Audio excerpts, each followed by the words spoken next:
जिनकी मकर राशि भी है उनकी साढ़े साती का ये यहाँ से साढ़े साती का अंतिम पड़ाव रहेगा मकर राशि वालों के लिए। और यहाँ पर शनिदेव क्योंकि अपनी मूल त्रिकोण राशि के अंतर्गत रहेंगे तो यहाँ पर ये एक अंतिम पड़ाव रहने वाला है। और अंतिम ये 2.5 साल अब आपको ये, क्योंकि लाभ भाव की राशि है तो अब आपको प्रॉफिट और लाभ आपको कराने वाले हैं। हो सकता है कि लंबे समय से आपने मेहनत करी हो, जिनकी राशि मकर है उनके लिए खास तौर पर रहेगा कि जिन्होंने बहुत लंबे समय से मेहनत कर रहे थे और मानसिक तनाव में भी थे, तो अब ये समय काफी रिलीफमेंट का रहेगा, आपको काफी रिलीफ मिलेगा और आप आगे बढ़ते हुए नजर आएंगे। और जो आप जिस चीज के लिए आप लंबे समय से प्रयत्नशील थे, मेहनत कर रहे थे, वो सब चीजें आपको इस समय के अंतर्गत ये मिल जाएगी, प्राप्त हो जाएगी। यहां पर शनिदेव आपको ये सब चीजें देने आए हैं।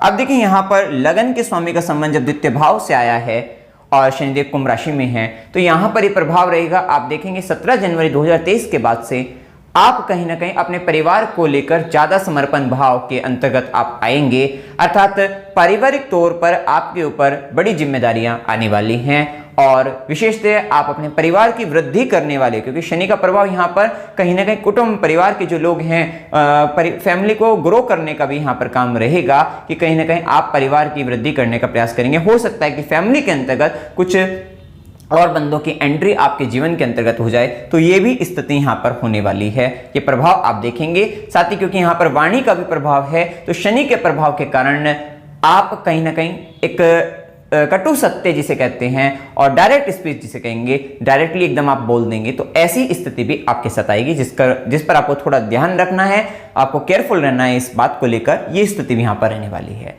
अब यहाँ पर क्योंकि भाव धन का भाव है तो विशेषकर अब ये तो बात सत्य है कि यहाँ पर धन की विशेष वृद्धि शनिदेव करते हुए नजर आएंगे, क्योंकि अपनी मूल त्रिकोण राशि में प्रिय राशि के अंतर्गत शनिदेव गोचर करेंगे। तो विशेषकर आपको धन संचय कराने का भी विशेष आपके अंतर्गत संकल्प आएगा कि अब आप कहीं ना कहीं धन को संचित करने का विशेष प्रयास आप करते नजर आएंगे। तो ये भी एक अच्छी स्थिति मिलेगी कि धन आएगा और उसको आप सेव करने की, संचित करने की तरफ आपका विशेष ध्यान रहेगा। तो ये भी स्थिति रहेगी। साथ ही साथ भोजन की बात करें, यहाँ पर थोड़ा सा तामसिक भोजन में वृद्धि हो सकती है, जिससे आपको अवश्य बचना है। और जो व्यक्ति मेल है, पुरुषों के लिए, उनको यहाँ पर शराब इत्यादि का आप संबंध बन सकता है, थोड़ा वहां पर आपको बचना है। नहीं तो यही शनि आपको जो यहाँ के पॉजिटिव रिजल्ट हम बता रहे हैं वही नेगेटिव में बदल जाएंगे। तो इस बात का आपको विशेष ध्यान रखना है कि आपको हर तरीके से तामसिक भोजन या तामसिक पेय पदार्थों से, इन सब से, जो भी हमने बताया नशीले पदार्थों से आपको बचकर रहना है। इस बात का आपको विशेष ध्यान रखना है। अब देखिए यहाँ पर 17 जनवरी 2023 से 22 अप्रैल 2023 के बीच के अंतर्गत, क्योंकि 22 अप्रैल 2023 से गुरु का भी गोचर बदल जाएगा, मीन से मेष राशि के अंतर्गत गोचर करेंगे, तो एक वहां पर भी चेंजमेंट दिखेगा। इस बीच के अंतर्गत अगर हम देखें तो 17 जनवरी 2023 से 22 अप्रैल के बीच में 2 भाव ऐसे हैं कुंडली के जिस पर केवल पाप प्रभाव पड़ने वाला है। शनि का और राहु का प्रभाव रहेगा, क्योंकि गुरु अभी मीन राशि में ही रहेंगे 22 अप्रैल तक। तो आप देखते हैं कि 17 जनवरी 2023 से 22 अप्रैल के बीच में चतुर्थ भाव पर शनि की तीसरी दृष्टि और राहु का प्रभाव ऑलरेडी रहेगा। देखो एक बात तो यहां पर सत्य है कि कहीं ना कहीं आप स्थान परिवर्तन की ओर जाओगे, परिवार की विशेष जिम्मेदारी भी आप पर रहेगी, लेकिन कहीं ना कहीं परिवार से दूर जाने के भी योग आपके बनेंगे। और हो सकता है कि अगर आप बर्थ प्लेस वगैरह पर हैं तो कहीं ना कहीं दूर का तो योग यहां पर बनते हुए दिखते हैं। और आगे भी जब गुरु का भी गोचर बदल जाएगा तब भी भाग्य आपका विदेश से, जन्म स्थान से दूर से, इस तरह की स्थिति आपके जीवन में आएगी। अभी एक बात का और ध्यान रखना है आपको कि 17 जनवरी 2023 से 22 अप्रैल तक जब चतुर्थ भाव पर पाप प्रभाव बनेगा तो इस बीच के अंतर्गत आपको आपकी माता से संबंधित कष्ट आने की संभावना ज्यादा रहेगी, क्योंकि आपके चतुर्थ भाव पर पाप प्रभाव हो रहा है। हो सकता है उसके साथ संबंधों का आपका मतलब संबंधों में परेशानी बने या कहीं ना कहीं उनके स्वास्थ्य संबंधित परेशानियां भी बन सकती है। साथ ही अगर ये सब भी नहीं होता तो कहीं ना कहीं आप अपनी माता की गलतियों को, उनकी कमियों को छुपाने का प्रयास करते हुए नजर आएंगे। ये भी स्थिति इस समय के बीच में 17 जनवरी से लेकर 22 अप्रैल के बीच में बनने की संभावना यहां पर रहेगी। तो ये प्रभाव नेगेटिव प्रभाव आएगा। साथ ही यहां पर इस बीच में ही विशेष ध्यान आपको रखना है, क्योंकि यहां पर चतुर्थ से संबंधित है भूमि, भवन, वाहन, से संबंधित भी कुछ धोखा, कुछ चीटिंग, इस तरीके की कुछ नेगेटिव स्थितियां भी यहां पर आपके जीवन में आ सकती है, क्योंकि केवल पाप प्रभाव आ रहा है इस बीच में। और तीसरी दृष्टि, शनिदेव की तीसरी दृष्टि विच्छेदात्मक दृष्टि रहती है। विच्छेद मतलब आपको दूर करने का प्रयास करते हैं, क्योंकि यहां पर क्योंकि ये भाव चतुर्थ भाव आपकी प्रसन्नता का है, खुशी का है। वहीं पर राहु ऑलरेडी आपके घर में, चतुर्थ भाव आपका घर है, वहां पर राहु का ऑलरेडी प्रभाव चल रहा है, उस पर शनि की ओर दृष्टि आ गई, कहीं ना कहीं आपका घर में मन नहीं लगेगा, आप इस प्रकार की स्थिति में आ ही जाएंगे। अगर आप जन्म स्थान से कहीं दूर हैं तो हो सकता है कि थोड़ा कम लगे, मतलब थोड़ा ही प्रभाव कम आए, लेकिन अगर आप बर्थ प्लेस पर हैं तो यह प्रभाव आपके ऊपर सबसे ज्यादा रहेगा और आप इस समय के अंतर्गत कुछ ऐसा महसूस करेंगे कि घर के अंतर्गत कुछ नेगेटिविटी है, क्योंकि केवल पाप प्रभाव, राहु ऑलरेडी है ही, शनि की दृष्टि, तो कहीं ना कहीं इस समय में आप ऐसा महसूस करने वाले घर में कुछ नेगेटिविटी है, यहां पर कुछ छाया परछाई, किसी तरीके का साया, इस तरीके की चीजें इस समय में थोड़ा महसूस हो सकती है। अब ये सब निर्भर तभी है कि आपकी जन्म कुंडली के अंतर्गत हो सकता है कि आपके जो ग्रह हैं वो थोड़े मतलब जो जन्म कुंडली के अंतर्गत ग्रह की स्थिति है वो भी इस तरीके के योग अगर हो, साथ साथ दशा भी आपकी नेगेटिव चल रही हो, तब ये प्रभाव ज्यादा दिखेगा। अन्यथा ये सिर्फ एक भ्रम मात्र उत्पन्न होंगे आपके जीवन के अंतर्गत और ये समय आपके जीवन से निकल जाएगा। इस तरीके का आपको समझकर चलना है। साथ ही यहां पर फेफड़ों से संबंधित और आपके हृदय से संबंधित परेशानियां यहां पर थोड़ी हो सकती है, तो ये इस बात का आपको यहां पर ध्यान रखना है। खासकर अपनी प्रॉपर्टी वगैरह को लेकर आपको डिसीजन लेने में यहां पर थोड़ा ध्यान रखना है कि कहीं ना कहीं झगड़े वगैरह होने की, पैतृक संपत्ति को लेकर विवाद उत्पन्न होने की, इस तरीके की भी स्थिति संभावना यहां पर बनती है। अब देखिए शनिदेव की फिर उसके बाद सीधी दृष्टि, जैसे कि हमने कहा दो भाव ऐसे हैं जो प्रभावित हो रहे हैं, एक तो चतुर्थ भाव, और ये चतुर्थ भाव जब प्रभावित होता है सबसे ज्यादा व्यक्ति को कष्ट होता है। देखिए अपनी हमारी जो खुशी है, हमारी जो प्रसन्नता है, हमारी हैप्पीनेस, वो कहीं ना कहीं हमारे घर से जुड़ी होती है। और जब हम घर पर जाते हैं और घर में सुकून नहीं मिलता, व्यक्ति बहुत ज्यादा फिर उसका कार्य क्षेत्र में भी बड़ी दिक्कत आती है, वहीं पर ये समस्या बननी शुरू हो जाती है। अगर आप चैन से अपने घर के अंतर्गत नहीं रह पा रहे हैं तो कहीं ना कहीं आपकी जिंदगी के अंतर्गत बहुत सारी चीजें डिस्टर्ब हो जाएंगी, ऐसा मेरा भी मानना है। और देखिए यहां पर अब उसके बाद शनि की सीधी दृष्टि रहेगी अष्टम भाव पर, वहीं राहु का भी प्रभाव अष्टम भाव पर रहेगा। ये भी टाइम वही 17 जनवरी से 22 अप्रैल के बीच में, ये भी एक टाइम है जहां पर पूरा पाप प्रभाव अष्टम भाव पर भी पड़ रहा है। देखिए अष्टम भाव पर जब पाप प्रभाव बढ़ेगा तो थोड़ा सा आपकी हेल्थ को लेकर तो बनेगा ही, तो यहां पर अपनी हेल्थ को लेकर ज्यादा नहीं बनेगा कोई ऐसा, लेकिन हाँ हेल्थ को लेकर यहां पर ध्यान रखना है। और हेल्थ में भी जैसा कि हमने बताया वो भी स्थिति यही रहेगी, जिनकी दशाएं खराब होंगी उनको ज्यादा बनेगा। और हेल्थ में देखो यहां पर गुप्तांगों से संबंधित बन सकती है समस्या थोड़ा इसका, और जॉइंट रिलेटेड प्रॉब्लम या घुटनों से संबंधित परेशानियां यहां पर बन सकती है, इसका ध्यान रखना है आपको।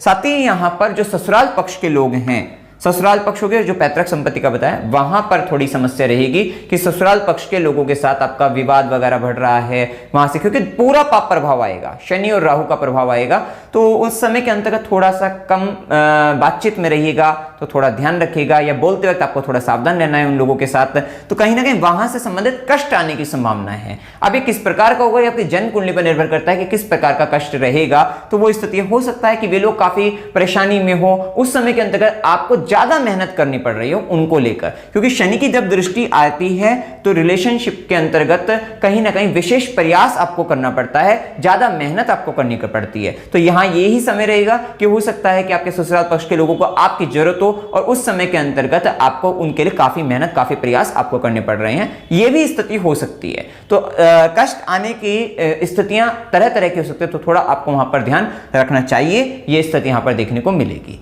अब देखिए यहां पर हमने पाप प्रभाव देख लिया, साथ ही 17 जनवरी 2023 से 22 अप्रैल के बीच में, क्योंकि गुरु का भी देखें तो क्योंकि गुरु स्वराशि हैं, अभी तृतीय भाव में है, जो कि आपके व्ययेश भी हैं, 12वें घर के भी स्वामी हैं, तृतीयेश भी हैं, तृतीय भाव के भी स्वामी हैं और स्वराशि बनकर बैठे हैं।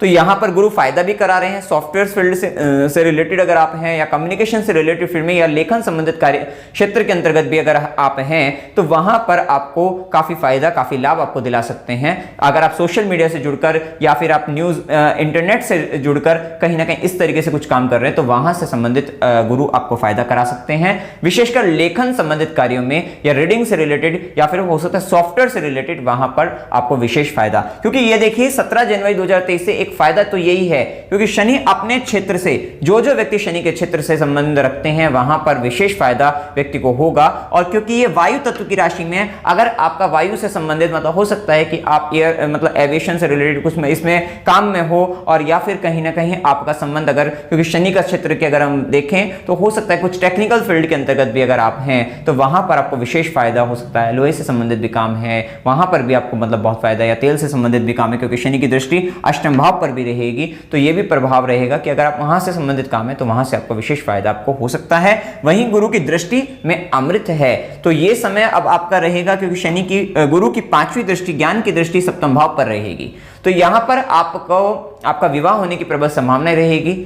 हो सकता है कि आपकी जन्म कुंडली के अंतर्गत कहीं ना कहीं से शनि का भी संबंध अगर बन जाए, और वैसे भी शनि वक्री तो होंगे ही, शनिदेव कुंभ राशि के अंतर्गत 17 जून से लेकर 4 नवंबर के बीच में वक्री भी होंगे, तो यह भी समय रहेगा। और उसी समय के अंतर्गत वहां पर गुरु का भी वक्री होना 4 सितंबर से 31 मेष राशि में होकर वक्री होंगे, तो वक्री के कारण सप्तम भाव पर पूर्ण प्रभाव शनि का गुरु का आएगा, तब भी वो समय एक समय 17 जनवरी से 22 अप्रैल के बीच में भी काफी अच्छा समय है कि जिस समय के अंतर्गत गुरु का दृष्टि सप्तम भाव पर रहेगा। विवाह हो सकता है, पार्टनरशिप हो सकती है, पार्टनर आ सकते हैं, रिलेशनशिप में मजबूती आएगी इस समय के अंतर्गत, ऐसा आप यहाँ पर इस समय के अंतर्गत समझ सकते हैं। व्यापारिक दृष्टि से भी ये समय आपके लिए अच्छा रहेगा, तो ये प्रभाव यहाँ पर आप समझ सकते हैं। साथ ही गुरु की सीधी दृष्टि रहेगी, तो 22 अप्रैल तक आप प्लान कर सकते हैं। अगर आपको कोई तीर्थ यात्रा, बड़ी यात्रा पर जाना है तो वो सब आप कर सकते हैं। भाग्य के लिए बहुत अच्छा समय रहेगा, भाग्य संबंधित अच्छा है, यहाँ पर पिता से लाभ आपको मिलेगा, भाग्य संबंधित फायदा रहेगा, गुरु इत्यादि आपको मिल सकते हैं, प्राप्त हो सकते हैं। हायर एजुकेशन के आप उन्मुख हो सकते हैं, मतलब आप उच्च शिक्षा की ओर उन्मुख हो सकते हैं, उच्च शिक्षा के लिए आप आगे बढ़ सकते हैं, तो वहां पर भी आपके लिए फायदेमंद रहेगा। वहीं ये समय सबसे बेस्ट रहेगा 17 जनवरी 2023 से 22 अप्रैल के बीच में। आप देखते हैं कि शनि की दशम दृष्टि और गुरु की 9वीं दृष्टि रहेगी आपके एकादश भाव पर। ये टोटल टाइम प्रमोशन, आय वृद्धि को लेकर, चाचा मित्र, बड़े भाई बहन मित्रों से लाभ की दृष्टि से, या किसी भी तरीके के नेटवर्क सर्कल को बढ़ाने की दृष्टि से, या अवार्ड इनाम मिलने की दृष्टि से बहुत ही अच्छा समय रहेगा। तो ये समय देखिए, हमने नेगेटिव भी बताया है, पॉजिटिव भी बताया, दोनों ही तरीके से इस समय को हमने यहां पर देखा है। तो वो सब दृष्टि से, क्योंकि गुरु की भाग्य की दृष्टि आएगी तो प्रमोशन टाइम रहेगा। अगर आपको प्रमोशन वगैरह के लिए सोच रहे हैं तो ये समय आपके लिए बेस्ट रहेगा 17 जनवरी 2023 से 22 अप्रैल के बीच में। एक आय वृद्धि, प्रमोशन वगैरह होने की प्रबल संभावना है क्योंकि शनि की कर्म दृष्टि। और एक बात और है कि यहां पर जब लगन पर शनि आए थे तो शनिदेव ने दशम दृष्टि कर्म स्थान पर डाली थी, तो आपके काम में बदलाव लाए थे और कहीं ना कहीं आप मेहनत काफी अधिक कर रहे थे, प्रयास कर रहे थे अपने आप को एक आगे बढ़ाने का, और अपने छवि को सामाजिक तौर पर आप बड़े लेवल पर लेकर जाना चाहते थे और उसके लिए आप विशेष प्रयासरत थे। लेकिन यह समय रहेगा आप परिवार की ओर उन्मुख हो जाओगे और साथ ही अपने आय को लेकर, इनकम को लेकर विशेष तौर पे मेहनत, विशेष तौर पे आपका कर्म जारी रहेगा क्योंकि कर्म दृष्टि रहेगी दशम भाव, एकादश भाव पर। और चाचा के लिए, मित्र के लिए, बड़े भाई बहनों के लिए, वहां के लिए आप कर्म करते हुए नजर आ रहे हैं, तो ये एक स्थिति यहां पर देखने को मिलेगी।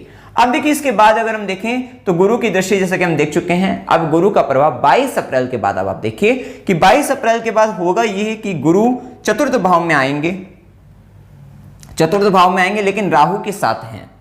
इस बात का विशेष ध्यान रखना है कि राहु के साथ हैं। अब जब शनि और गुरु दोनों का प्रभाव चतुर्थ भाव पर पड़ेगा तो ये अभी तक जैसे कि हम बता रहे थे कुछ नेगेटिव चीजें बोल रहे थे यहां पर, लेकिन 22 अप्रैल के बाद भूमि, भवन, वाहन इत्यादि सुख बनने की संभावना रहेगी, लेकिन संघर्ष के साथ ही बनेगा, यह बात तय है। और जब गुरु पूर्णतः शुद्ध हो जाएंगे, राहु एक तृतीय भाव के अंतर्गत आ जाएगा, तब यह समय अक्टूबर 2023 के बाद, 30 अक्टूबर 2023 के बाद, जैसा कि यहां पर है राहु का गोचर, तो 30 अक्टूबर 2023 के बाद जब गुरु शुद्ध हो जाएंगे तो यह समय रहेगा कि गुरु का प्रभाव, शनि का प्रभाव रहेगा। तब उस समय में आप अपने आपके जीवन के अंतर्गत भूमि, भवन, वाहन इत्यादि घटनाएं घटित होने की संभावना रहेगी। आप इन सब चीजों को प्राप्त करते हुए नजर आएंगे, समय आपके लिए आगे का अच्छा रहेगा। अब देखिए यहां पर जैसा कि हमने बताया है कि ये स्थिति, साथ ही माता को लेकर तो स्थितियां कुछ ठीक नहीं दिखाई देती इस वर्ष के अंतर्गत, क्योंकि देखिए खुद व्ययश भी हैं गुरु, साथ साथ चतुर्थ से 12वें होकर चतुर्थ भाव में है। तो आगे भी जैसे कि हमने 17 जनवरी 2023 से 22 अप्रैल के बीच में भी ठीक नहीं बताई है, उसके बाद भी कुछ ज्यादा खास स्थिति यहां पर नहीं दिखती। तो मदर को लेकर तो आपको ज्यादा केयरफुल रहना इस समय के अंतर्गत पड़ेगा ही, वो स्थिति यहां पर देखने को मिलेगी। इसके बाद देखें यहां पर गुरु की दृष्टियों को देख लेते हैं। तो गुरु की दृष्टि में अमृत है, गुरु की दृष्टि पड़ती है अष्टम भाव पर। अष्टम भाव पर जब गुरु की दृष्टि पड़ेगी तो आपको गुप्त ज्ञान प्राप्त होगा। अभी जैसा कि हम बताते हैं ससुराल पक्ष के साथ दिक्कत है, तो वहां पर वो परेशानियों में थोड़ा मतलब अंतर आ जाएगा, क्योंकि राहु का भी प्रभाव साथ साथ है, लेकिन फिर भी काफी हद तक 22 अप्रैल के बाद से ससुराल पक्ष के साथ संबंधों में मधुरता, परेशानियों में जो कष्ट था वो उसमें कमी आ जाएगी, लेकिन गुप्त ज्ञान वगैरह में विशेष तौर पे वृद्धि। और अगर आप कुछ अंडर द ग्राउंड रिसोर्सेज से रिलेटेड कुछ वर्क आपका है तो वहां पर भी आपको फायदा मिलेगा। साथ ही गुरु की दृष्टि दशम भाव पर भी रहेगी, केतु का भी प्रभाव है। केतु का प्रभाव के कारण थोड़ा सा आप 2022 के अप्रैल महीने से जब से केतु आए हैं दशम में, कहीं ना कहीं आप चेंजमेंट आपके दिमाग में आने लग रहा है कि चेंज की तरफ जाया जाए, क्योंकि केतु एक पूंछ है जो हिलती रहती है, जिसके कारण कर्म स्थान में अप्स एंड डाउन्स वगैरह आते रहते हैं। वहीं पर केतु के प्रभाव के कारण, क्योंकि केतु के पास हेड नहीं है, तो हेडलेस वर्क कितनी बार व्यक्ति कर बैठता है, कुछ ऐसी मिस्टेक व्यक्ति कर बैठता है जिसका पश्चाताप भी रहता है, क्योंकि राहु चतुर्थ में होने के कारण आपके अंतर्गत विशेष डिजायर बढ़ती जाती है। आप बहुत अधिक डिजायरफुल डिजायर आपकी बढ़ती जा रही है, इच्छा शक्ति आपकी काफी प्रबल हो रही है, जिसके कारण केतु के कारण यहां पर क्या हुआ, काम में मिस्टेक हो रही है, क्योंकि इच्छा बहुत अधिक बढ़ रही है, जिसके कारण आप कुछ जल्दबाजी के अंतर्गत कुछ गलत निर्णय, जिसके कारण मिस्टेक होने की संभावना थी। वहीं गुरु की दृष्टि केतु पर पड़ने के कारण ये एक स्थिति अच्छी ही रहेगी कि कुछ गलतियां मिस्टेक होने से बचोगे आप, वहां पर फायदा रहेगा, तो वो स्थिति। साथ ही गुरु की नवी दृष्टि अपने ही घर को देखेंगे, 12वें घर पर विदेश से लाभ दिलाने वाले रहेंगे, विदेश से भाग्य दिलाने वाले रहेंगे, और धार्मिक कार्य पर इत्यादि पर आपका खर्चा कराने वाले, तो अच्छी स्थिति पर रहेगा, तो वो एक अच्छी स्थिति यहां पर कह सकते हैं। तो ये कुल मिलाकर एक अच्छी स्थिति यहां पर देखने को मिलती है। इसके बाद देखें यहां पर जैसा कि हमने देखा कि राहु का जो प्रभाव है और केतु का प्रभाव, तो देखिए राहु का प्रभाव आपके चतुर्थ भाव के अंतर्गत ये कहीं ना कहीं एक भ्रम उत्पन्न करता है, डर उत्पन्न करता है, डिजायर को बहुत अधिक बढ़ा देता है, और ये स्थिति यहां पर देखने को मिलती है। तो यहां पर इसको नियंत्रण बनाए रखना है, जो कि हम उपाय भी बताएंगे आपको, वो आपको करते रहने हैं। तो ये एक स्थिति यहां पर इस वर्ष के अंतर्गत दिखाई देती है। अब देखिए यहां पर उपाय क्या करने चाहिए। उपाय के तौर पर एक तो राहु को नियंत्रण, बेसिकली यहां पर राहु को बनाना है, आपको नियंत्रण में रखना है, तो देवी कवच का पाठ आपको करते रहना है। घर के अंतर्गत एक साफ सफाई अच्छे से रखना है, और धूपबत्ती वगैरह, अगरबत्ती, फिर माता की देवी की जोत, और विशेषकर दुर्गा माता के सामने देवी की जोत वगैरह जलाकर अच्छे से आपको करते रहना है, और देवी कवच का पाठ आपको करना है। तो इस पाठ को करने से राहु आपका बैलेंस बना रहेगा, तो यहाँ पे दिक्कत नहीं आएगी। साथ ही ओम नमः शिवाय इस मंत्र का जाप करेगा, खासकर अप्रैल 2022 से अक्टूबर के बीच में। इधर एक तरफ आपको देवी कवच का पाठ चलाना है, और दूसरी तरफ गुरु को बलवान बनाए रखने के लिए ओम नमः शिवाय इस मंत्र का आपको जाप करते रहना है, तो ये आपको अच्छा रहेगा। साथ ही केतु को भी हो सकता है एक दशा भी केतु के, तो वहां पर आपको थोड़ी दिक्कत है, मिस्टेक आपसे, गलतियां आपसे होने लग रही होंगी, तो यहां पर कुत्ते की सेवा, स्ट्रीट डॉग की सेवा आपको करते रहना है। साथ ही साथ मछली की भी सेवा करेगा, अच्छा रहेगा आपके लिए। और साथ ही हनुमान चालीसा का पाठ आपको करते रहना है। और यहाँ पर देखिए क्योंकि 7.5 का अंतिम पड़ाव भी है, तो आप हनुमान जी की आराधना, हनुमान चालीसा वगैरह आपको करते रहना है। शनिवार को गरीबों को दान भी दे सकते हैं, गरीबों को भोजन करा सकते हैं, एक नियमित तरीके से कराइएगा, तब आपको अच्छे रिजल्ट मिलेंगे। साथ साथ थोड़ा थोड़ा मेडिटेशन आपको करते रहना है, प्राणायाम आपको करते रहना है, क्योंकि अब देखिए शनि की दृष्टि रहेगी अष्टम भाव पर, तो कहीं ना कहीं अगर आप प्राणायाम करते हैं तो आपके लिए फायदेमंद रहेगा। तो मित्रों, जानकारी अगर आपको अच्छी लगी, वीडियो को लाइक कीजिएगा, शेयर कीजिएगा और चैनल को सब्सक्राइब कीजिएगा। जय माता दी।